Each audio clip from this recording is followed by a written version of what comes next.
हर वैष्णव का ये कर्तव्य होना चाहिए कि कम से कम कोई व्रत ना रहे तो कम से कम एकादशी का व्रत अवश्य करना चाहिए। लेकिन आजकल तो व्रत की पराकाष्ठा ही दूसरी है। व्रत को कहा जाता है उपवास, निराहार। उपवास करने का मतलब ये नहीं कि भोजन ना कुछ जाए। अगर जिस दिन आप व्रत रहें तो उस दिन आपका विशुद्ध आचरण होना चाहिए, आपकी वाणी भी विशुद्ध होना चाहिए। वरना ये नहीं होना चाहिए कि अगर आज हम व्रत ना होते तो तुम्हें बताते। देवी जी अगर व्रत में गुस्सा हो जाए तो पतिदेव को यही कहती हैं, क्यों गुस्सा दिला रहे हमें? यदि आज व्रत ना होते तो तुम्हें पता चल जाता। तो ऐसे व्रत का क्या लाभ है? भाई व्रत भी रहें तो अपने क्रोध का व्रत रख लीजिए। क्रोध ना करें उस दिन, काम का व्रत उस दिन वासना आदि ना आए, ऐसा व्रत करना चाहिए। और हम तो ये कहेंगे कलयुग में सबसे बड़ा व्रत वो है, केवल एक दिन अपने स्मार्टफोन को, मोबाइल को रख दीजिए। सबसे बड़ा व्रत, सबसे बड़ा व्रत। संसार में हर व्यक्ति कितना भी कुछ भोजन त्याग देगा, भजन त्याग देगा, लेकिन शायद कोई संसार में ऐसा व्यक्ति होगा जो 24 घंटे में केवल सोते समय मोबाइल अलग हो जाता, वो उसकी मजबूरी है। अन्यथा अगर आंख खुली है तो 1 घंटे मोबाइल से दूर नहीं रहना चाहता। अपने एंड्रॉइड का त्याग करना कलयुग में सबसे बड़ा व्रत है। उस दिन आप किसी प्रकार के मोबाइल को ना देखें। और निश्चित है, वास्तव में हम सोशल मीडिया की निंदा नहीं करते।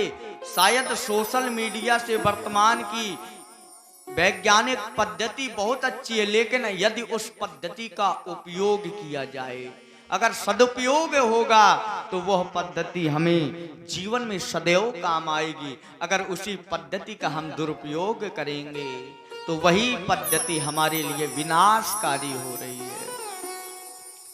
और व्रत ऐसे नहीं, अक्सर हमने देखा कई लोगों को व्रत रखते हैं तो शायद प्रतिदिन तो थोड़ा बहुत खाते होंगे, लेकिन जिस दिन व्रत होगा तो उस दिन शायद प्रतिदिन से ज्यादा भोजन। एक जगह हम गए, हमने कहा क्या इस समय क्या चल रहा है? पंडित जी नवरात्र चल रही है। अच्छा, आपके पतिदेव दिखाई नहीं दे रहे? मार्केट गए हैं। किस लिए? वो नवरात्र आ गई है तो शॉपिंग करना। हमने कहा क्या मंगाया है?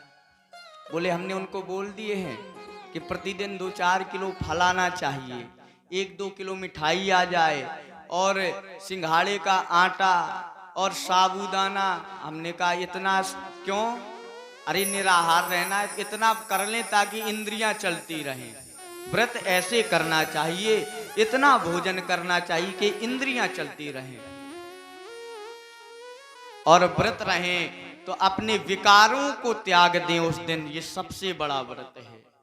केवल भूखे रहने से भगवान प्रसन्न नहीं होते। भूखे रहने के साथ साथ अपने हृदय को के विकारों को अगर त्याग देंगे तो परमात्मा, शायद तुम चाहे 10 बार भोजन करो लेकिन अपने विकारों से दूर रहो, कोई व्रत करने की आवश्यकता नहीं।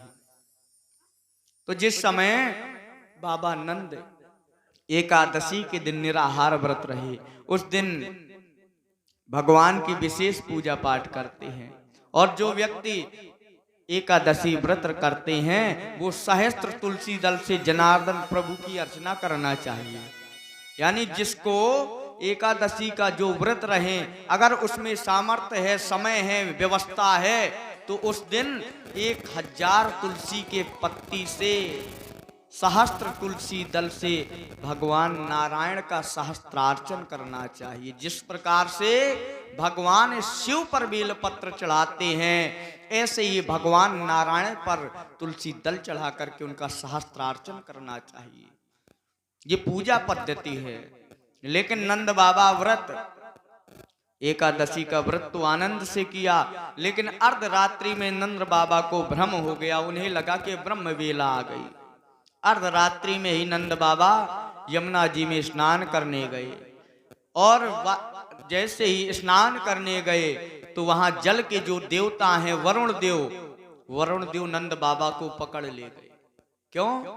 क्योंकि जल की मर्यादा होती है, कभी भी अर्धरात्रि में स्नान नहीं करना चाहिए।